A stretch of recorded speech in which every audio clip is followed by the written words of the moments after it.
Hold on. I'm not in a place of trying to do business. You guys are the ones that are deciding what you want for your community. I have an exception of what I say and what I see. But whatever the people are saying for their community, you decide on what goes on. I'm not coming out and standing for myself on this. I just found out, I'm just here today, just like you, to find out information. Yes. There's some people in the back. Councilman Hastings, Yes. as our representative for this district, Yes, sir. are you going to follow the will of the people that are here? And you know what we are saying? Are you going to represent us on what we are saying at this meeting? I will represent you just like I said I would at the beginning. No, are you going to follow the will of the people? In this particular situation. Let me say anything. I mean, like, woo, vultures. Listen, if that is, hold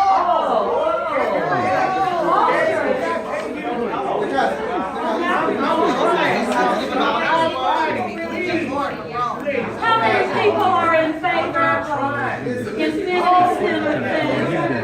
Please raise your hand if you are in favor of this proposition. Yes, I speak for you. Whatever that you want in your community, I speak for you. Yes. Listen, I'm not. I didn't call you. Remember, we need to respect each other. Yes, sir. When I talked to you at the community meeting, Yes. you knew you were in cahoots. No, sir. So why are you here? No, sir. That is not correct. That's not correct. Let's be respectful, everyone. Let's be respectful. Because this man, he's not going to go to Can we have a little order? Can we try not to use inflammatory words, vultures, or cahoots? Let's get some questions from the ladies in the back who haven't had a chance to ask their questions. Let us talk. When I say in cahoots, that's what I meant. He was in cahoots with him. Dr. Jones, I'm not going to take that as a personal affront because you don't know. I'm not going to be offended like I normally would be for somebody accusing me of something that I'm not. I'm just going to say that you don't know. But there's been no cahoots and there's no plan. You're a pastor, I'm a pastor. And I'm a pastor too. Yes, I'm a pastor. I know.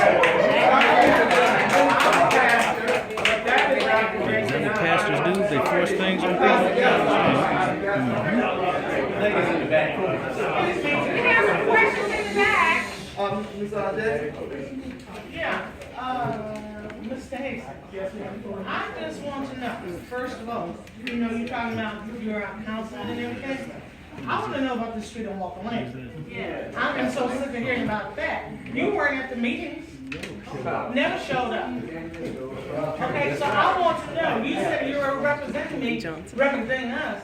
Where is the representation? Well, let me tell you this. Before we get to that, I think The meetings for Walker Lane, the meetings, yes, I did come to meetings. Oh, well, I never saw you. I called you myself. Can you hear me, I please? called you If I haven't myself. listen, please, let me tell you what's going on. Please, I've been All right, trying. I had a representative there. That time, that was by Mr. Patel. That was not a lecture meeting. I actually was there beforehand at the meeting, but I did not come back because I had counsel. Several times you guys had meetings. I was at the council working on behalf. There are so many things that are going on in the city right now. And if we don't have it, that's where To get back on the question at hand, That's where I what was. Mr. Algin was saying, I think we want to talk about more so prevention. Everybody is aligned moving forward with what's going on.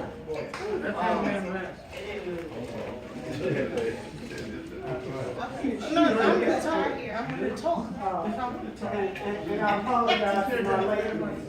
For those who don't know me, I bought Dr. Croak's house. Yes. I've been here for what, how long I've been here, about 10, 15 years now? Okay, we ain't bothering nobody. Here's my concern. Throw all the stuff off the table. Just clear the table a second. I have one of the most unique views of what happens on this corner, day in and day out. Right? Now, my neighbor and I have pulled people out of this ditch. Right. My neighbor across the street That's right.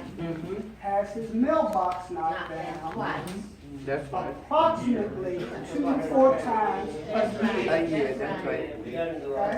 So, as my business, because I'm familiar with you, I've been doing this for 30 years, and my elder here has taught me, my other elder here.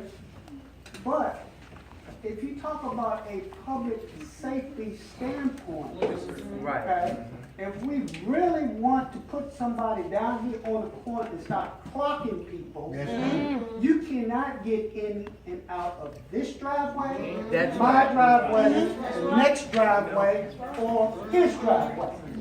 Now, my concern is, because I know all about the Most High, okay? That's not my issue. My issue is, if you're 20, 30, 40 people, do I have to put on my clothes and get my radio and my truck and a chain and start pulling people out the ditch every Sunday because this area is what I consider, by definition, as a limited sight distance. If you have a limited sight distance, you're talking about a hazard. Who is going to assume the responsibility of this hazard?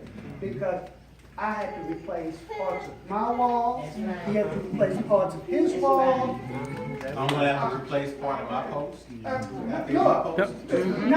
pulled somebody out of the car last week. Not even 60 days ago, we had a car wrapped around a telephone pole. I was here, I got the guy out of the car that called the NES outage a week and a half ago. When he wrapped his car around the So pole. help me understand, because maybe I'm kind of new at this. I'm with you.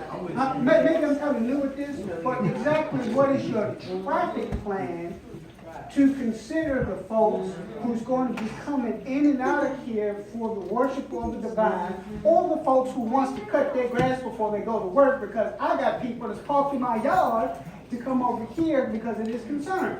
I'm not going to get worried about the grass, but you help me understand this because I'm new at this. Number one. I'm not real smart. Okay, thank you. I'm not smart either. I don't try to be.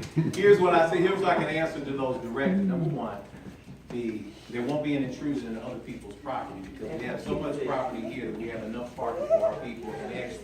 Number two, a week and a half ago, again, I heard some screech and there was a bam. And somebody took out the street light here and a mailbox and a sign. I helped the guy get out of the car. I have had meetings here every single day for the last 3 weeks. I've had meetings with people who've been with Infinity, people come in. There's not been one person with Infinity that came around that curve fast. Why? Because when you're looking for 641, you start slowing down consistently at 635. Well, we're talking about the people who are running in behind you. Brother, finish.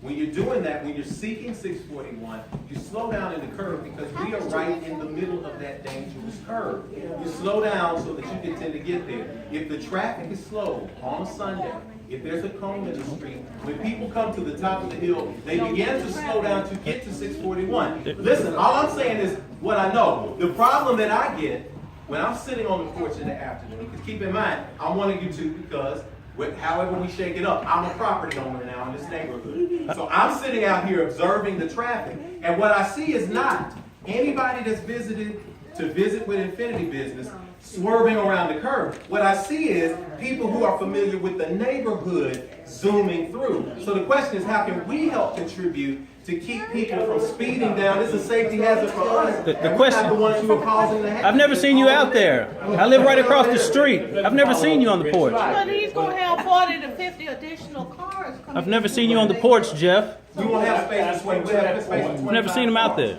And most of those are fit in the back here inside. I've never seen a car over here. Exactly that point of traffic. The reason I went to the planning commission, most people don't know it, but the planning administration has a very good professional staff. You might have to say the board, and when they make these decisions at this hearing coming up, whenever they may be political, but their staff is very good. They deny this because of things like the traffic concerns. Their staff looks at all the minutia about a zoning like this and says, no, it shouldn't. They pass that on. You have the right to appeal. This appeal will go before that commission, that board. I asked the person, I said, well, what will influence that board? I said, is it the traffic conditions? He says, well, yeah, you can show up your objections and any problems with the traffic. She says, but it's more so the number of people who are supporting it and the number of people who are opposing it. Said you can register your opposition to it online or whatever. So I said, oh, so if enough people don't come out and oppose this, it gets passed. I can't. That's why it's most relevant to say, is our councilman acknowledging the will of majority of this community and will advocate for that will in that commission here? Does someone want to speak to what that will is real fast? They just had a kangaroo vote a minute ago, and nobody raised their hand in terms of who was in favor. And no one. Well, I didn't see that, though. Let's do Well, it. I'll tell you, nobody raised their hand.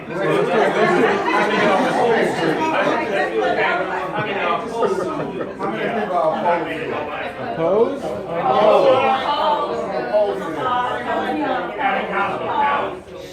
Yeah, Councilman, do you see these? Councilman, council people. Y'all have an official roster. Do we have an official roster? You're making a sign in.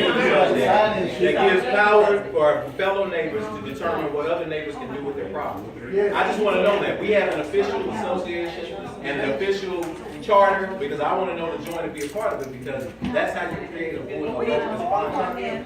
And I want to be part of it. So this is the will of the neighborhood. Guys, if you want to speak to as far as how. There are some more questions back here.